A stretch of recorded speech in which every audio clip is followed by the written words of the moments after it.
চোখের সামনে তো আমরা সরিষা খেতে মলম দিতেছি, চোখের ভিতর আমার জামাই সরিষার মলম দিচ্ছে হুন্ডা দিয়ে। আমরা জানি না কি হয়েছে, এলাকা কি হয়েছে, আমরা চোখের ভিতরে 4-5 জন মানুষ যায়।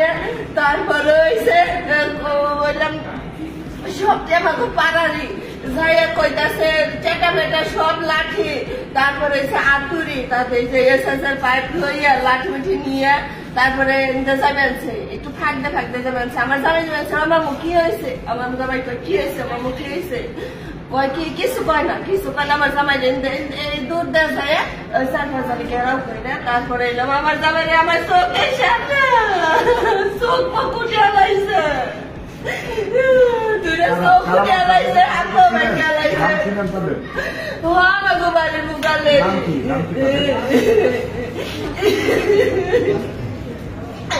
একটা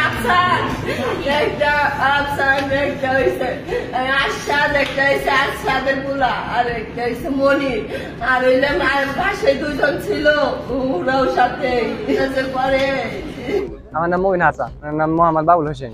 হয়েছে আমরা মসজিদে ছিলাম, তখন আর কি একজন আসছে, তাকে বলে কি কারা বলে মারছে। তখন সে আসার পরে তাকে আমরা আবার হাসপাতালে পাঠাইছি।